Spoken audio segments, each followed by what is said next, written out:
Hello students, in the previous lecture we are discussing the sex determination and sex differentiation. Today we are going to start human male reproductive system. These are the two figures of human male reproductive system.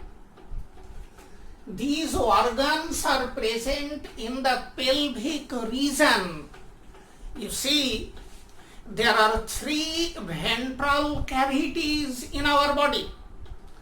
One thoracic cavity, another abdominal cavity, and the last one is your pelvic cavity that is present to the lower side. Now, which type of questions could be asked in your board exam first as well as in your NEET exam? That would be the figure based questions. Suppose that this figure or this figure is mentioned in your question paper. 1, 2 or 3 parts are designated as X, Y, Z, and you are asked to name these parts as well as mention the functions of these parts. Suppose that it is mentioned as X, it is the seminiferous tubule. It is mentioned as Y, it is the epididymis. It is mentioned as Z, it is the prostate. And then you have to mention the function of seminiferous tubule, epididymis, and the prostate gland. Probably you got the question, that is the figure-based question. The figure is given in your question paper and few parts are designated using suitable symbol, and it is asked that name these parts and mention the function of these parts. That is about your board exam. Now what about the NEET exam? In the NEET exam also, suppose that this figure is mentioned and then a few parts are designated. The options are given in the options of those parts are given. One option is correct, other 3 options are incorrect. You have to select the correct answer. So probably you got the point. Now this is the, see the figure first. This is the scrotum, testis, this is the penis, urinary bladder, prostate gland, this is the bulbourethral gland, it is also known as Cowper's gland. Then this is the rectum, this is seminal vesicle, this is your prostate gland. Now we'll see testis first, that is the origin of testis, site of development of testis, and then the final location of testis, and then the internal structure of testis. So first of all we are taking the testis.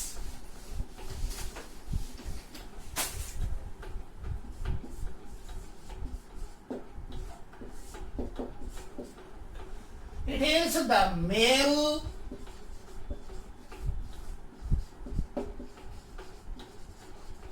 primary sex organ, and you know that very well. Mesodermal in origin,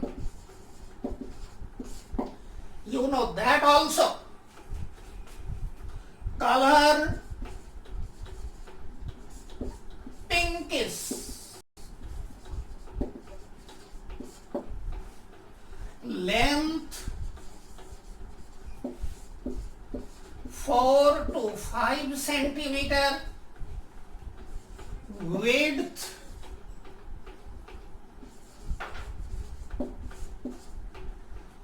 2.5 to 3 centimeter, thickness about 3 centimeter,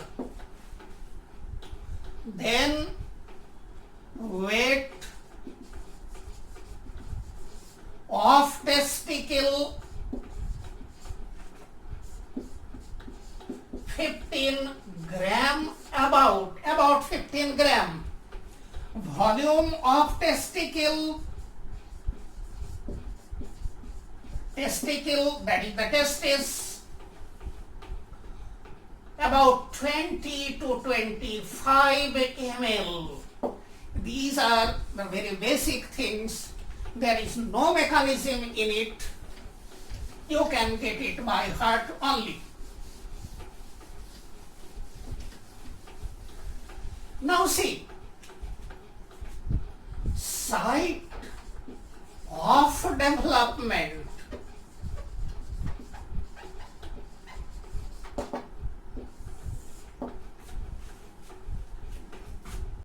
This is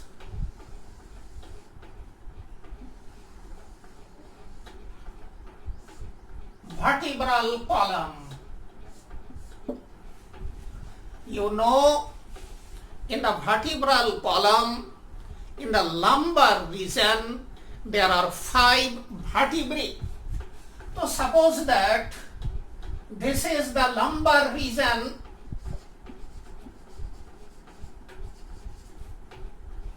Here it is 1, 2, 3, 4, 5. This lumbar vertebrae. Development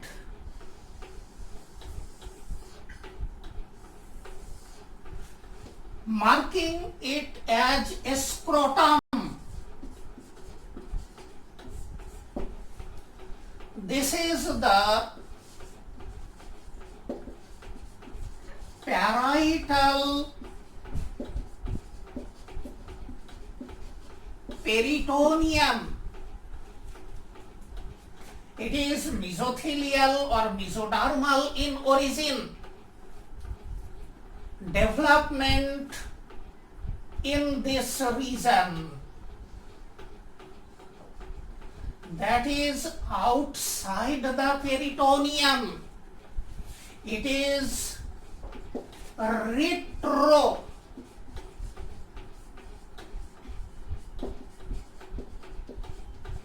peritoneal in position. It is not intraperitoneal. Peritoneal membrane के अंदर का जो cavity है इसमें नहीं है, it is outside. In this developing testis,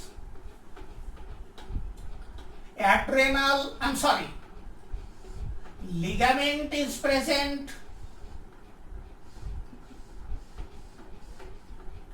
This is the caudal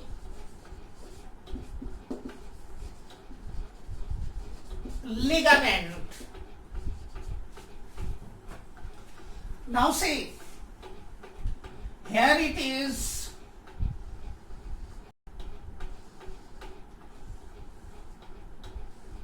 inguinal canal.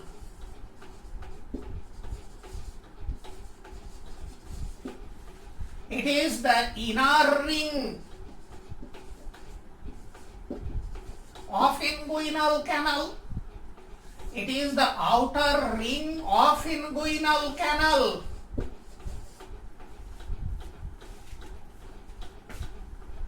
This ligament extended right up to the scrotal wall. The peritoneal fold enters into the inguinal canal. This is the peritoneal fold entering into the inguinal canal. This fold is called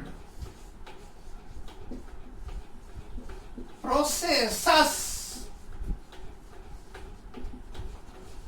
vaginalis. It is very important. We will see in it in the structure of testis.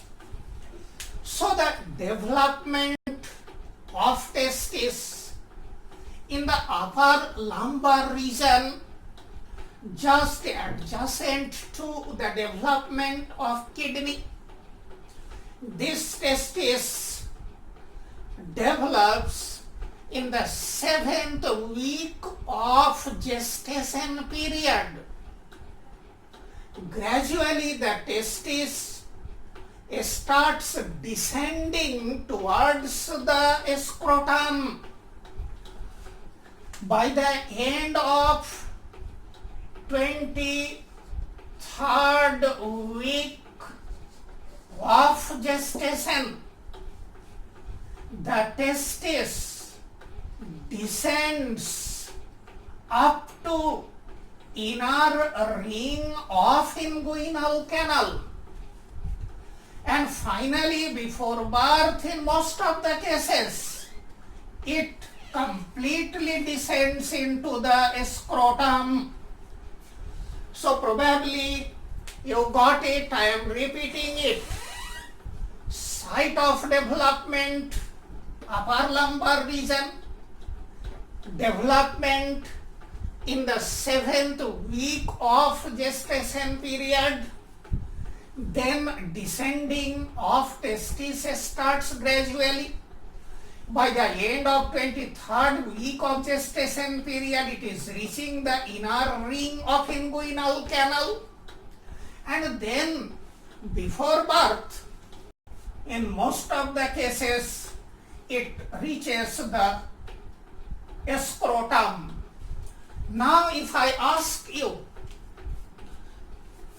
which chemicals or hormones are responsible for the descending?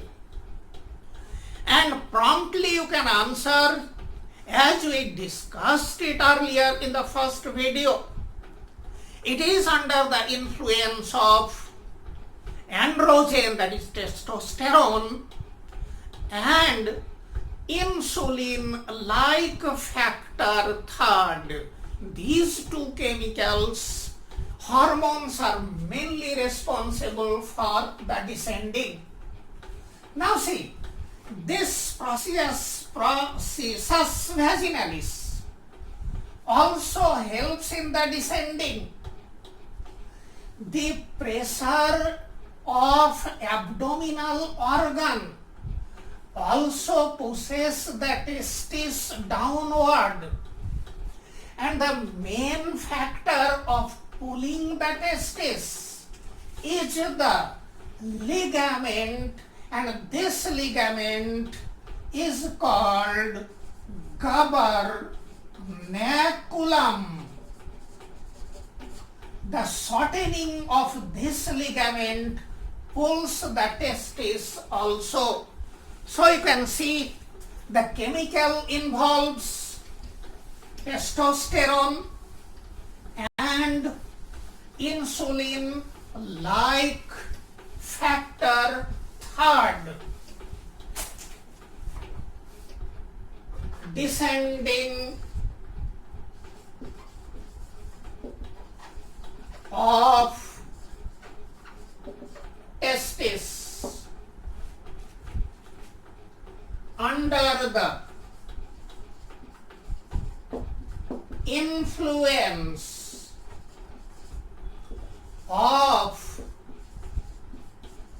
testosterone and insulin-like factor third. Next, see the intra-abdominal pressure.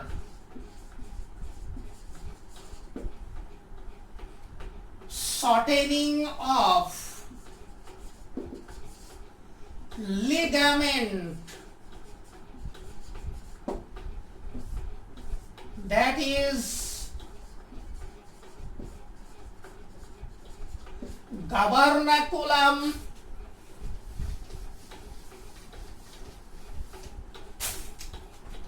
and processus vaginalis are helpful in the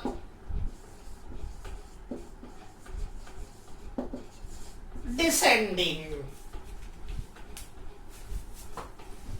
Now see,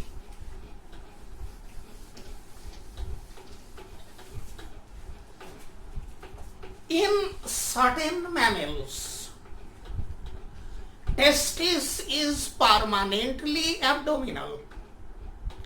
No descending occurs.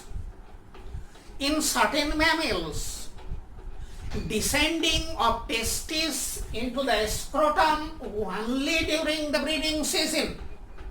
So just mentioning permanently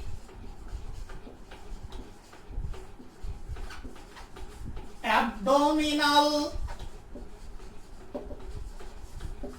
testis, giving an example, elephant, whale, dolphin, sea cow, duck bill platypus. The normal body temperature of these animals is lower, hence there is no problem if the testis remains permanently in the abdominal cavity. In some mammals, descending only in the breeding season. Giving you example, rabbit, bat, mouse, guinea pig. These mammals having the testis in the scrotum only in the breeding season. In non-breeding season, the testis ascend. Now come to human. If the testis does not descend, then the condition is known as, and you can answer it promptly, it is called cryptorchidism. Remember this term. If the testis does not descend, condition cryptorchidism. We discussed this earlier. In this case, a sperm count is very low and there is a strong possibility of seminal cancer. Now see,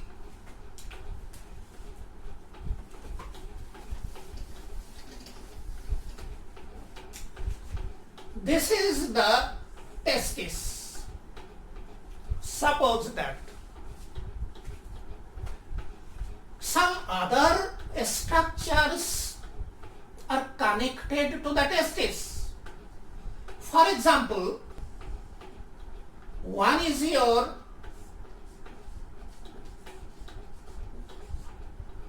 nerve,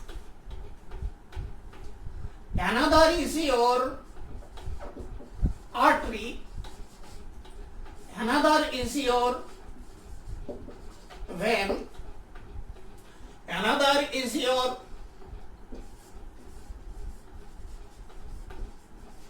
lymph duct, and another that is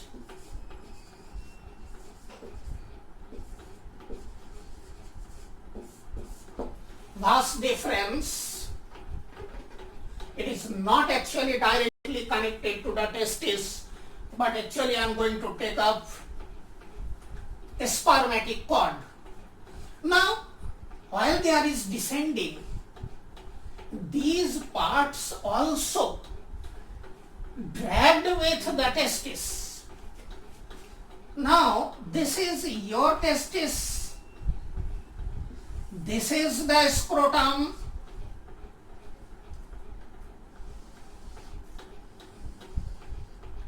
this is the inguinal canal,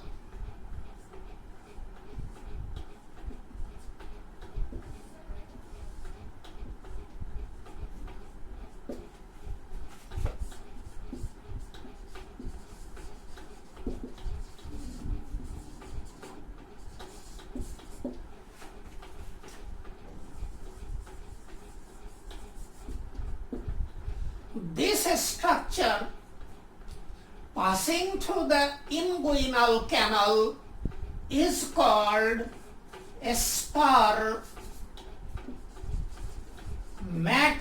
cord. In this spermatic cord, lymph duct, nerve, artery, vein, and vas deferens are present. So if the question is asked, name the main components of a spermatic cord. So these are the main components of a spermatic cord. Is remain interconnected through the connective tissue, and also one muscle is present in it.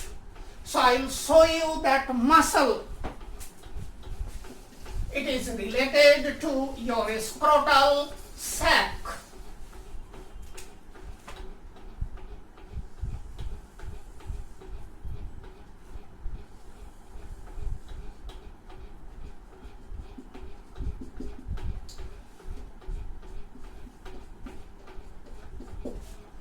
This is skin. Here it is the testicle. These two scrotal sac.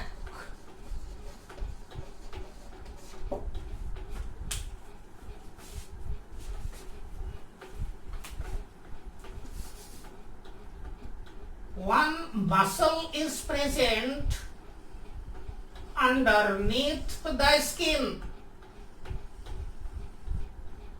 It is dartos muscle.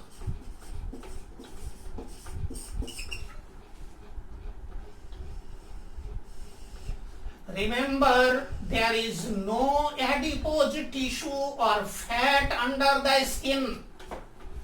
In other body parts, a fatty layer is present under the skin, but in this situation, there is no fatty layer.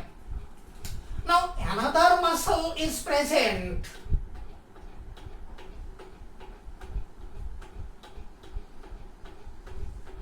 This is the cremaster muscle. Now see, this is the spermatic cord.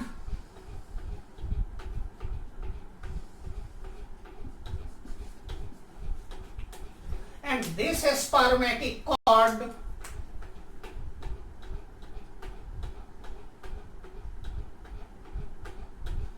externally covered by cremaster muscle. See the main point. Components of a spermatic cord mentioned here. A spermatic cord emerges through the inguinal canal. On the outer surface, cremaster muscles present. When this muscle contracts, the testicle ascend. So it helps in the ascending and descending of testicle. The dartos muscle also helps in the ascending and descending of testicle.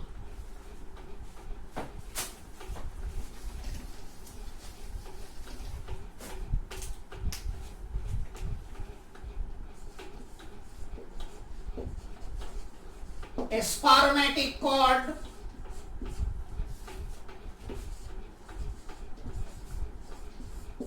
vas deferens plus nerve plus artery plus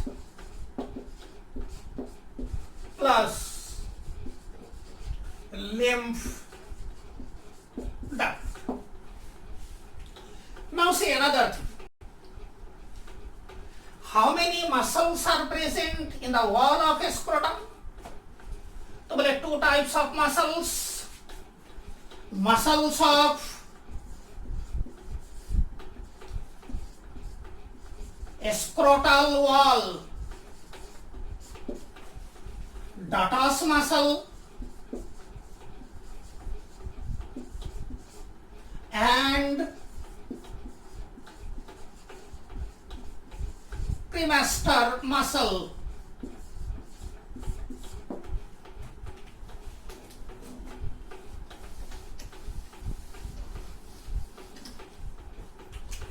Now see, this is the testicle, this is the inguinal canal,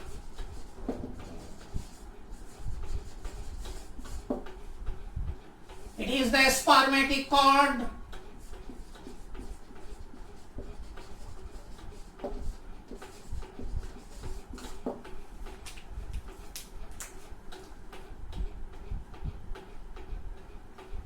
cremaster muscles,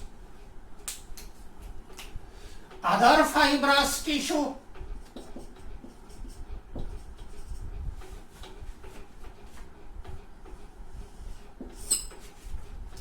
so cremaster muscle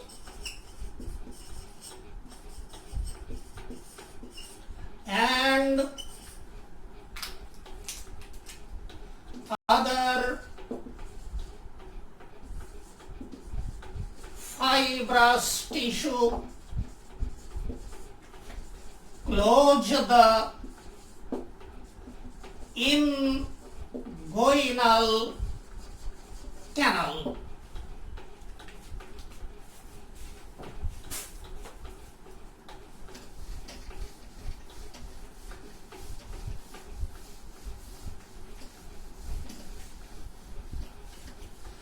Now the question for your board. Why the testis present in the scrotum? This is for your board. Why the testis is present in the scrotum? Answer is very simple. the temperature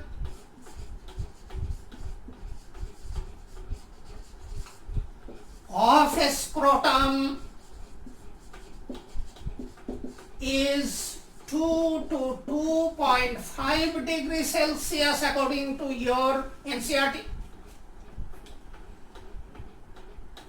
The temperature of a scrotum is 2 to 2.5 degrees Celsius lower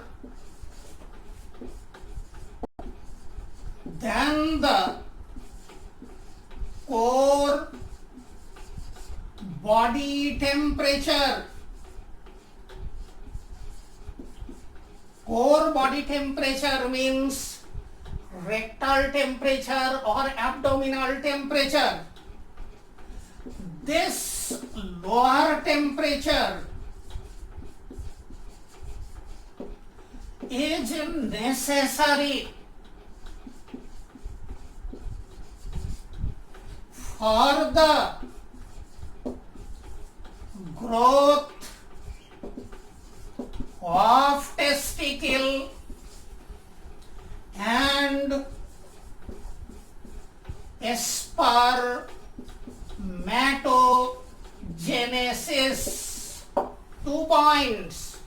1, growth of testicle, and second, spermatogenesis, that is for the formation of sperm.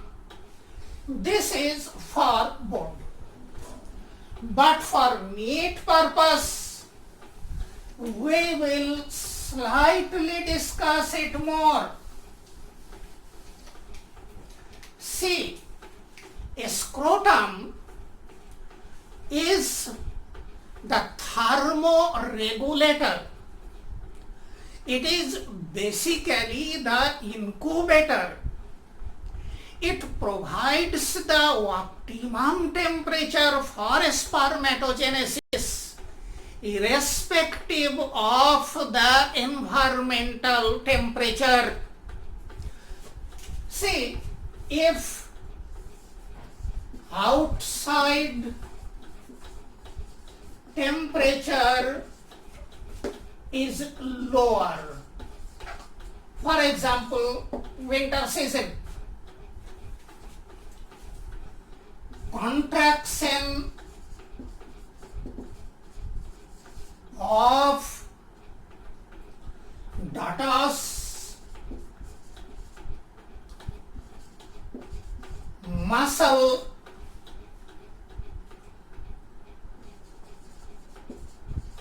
makes the skin of a scrotum wrinkle, reducing the surface area for the heat loss. See the point? This muscle contracts, the skin shrinks, wrinkles develop, the surface area reduces, and once the surface area reduces, the loss of heat automatically reduces. So you got 1 point. Now another. Contraction of cremaster muscle pulls the testicle closer to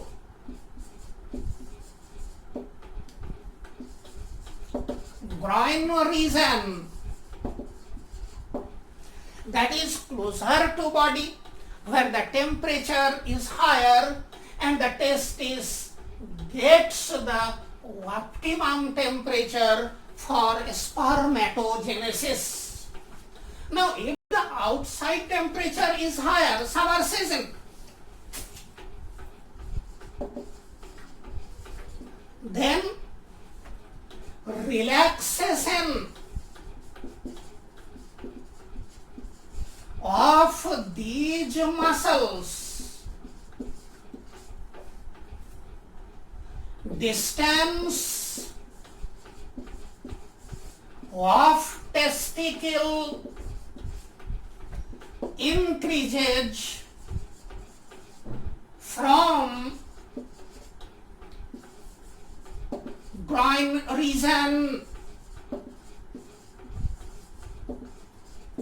This is one point. Another point, lot of sweat glands present in the skin of scrotum.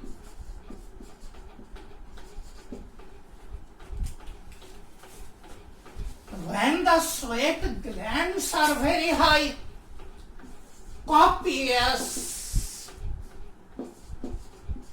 secretion of sweat, its evaporation, that gives cooling effect. So you got 2 points. Now see the third point, and it is very interesting. Third point is your counter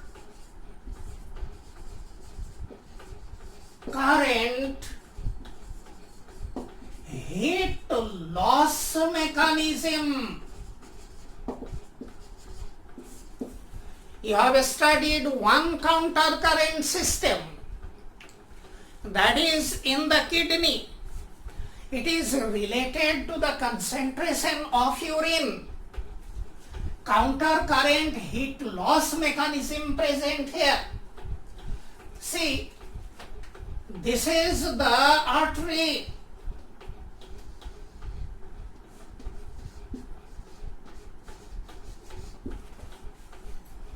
Passing through the inguinal canal. Here it is.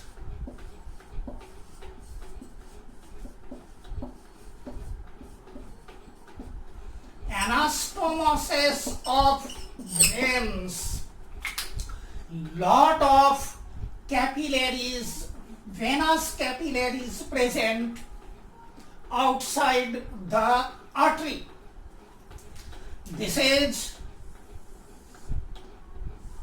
testicle. Artery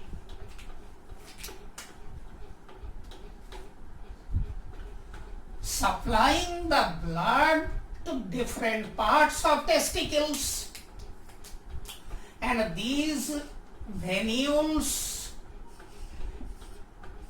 emerge from the testicles. Now see, this is abdominal cavity. Here the temperature is higher, that is the core temperature. The blood which is flowing through the artery is warmer, warm blood. Here the temperature is lower. So naturally there is cooling of blood in the scrotal region of testicle. This cool blood ascending through the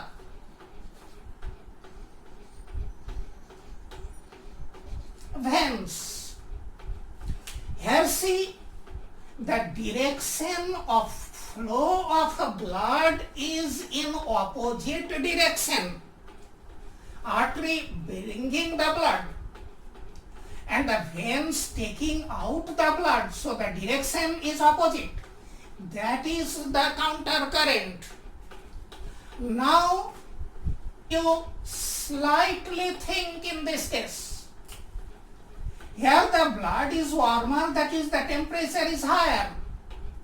And here is another tube which is having the blood and lower temperature. So naturally, the heat from warmer blood dissipates to the cooler blood, that is from artery to vein. So the blood ultimately reaching the testicle is having the lower temperature compared to the core temperature. So this counter current heat loss mechanism plays important role in maintaining the lower temperature of scrotum. Probably you got the point.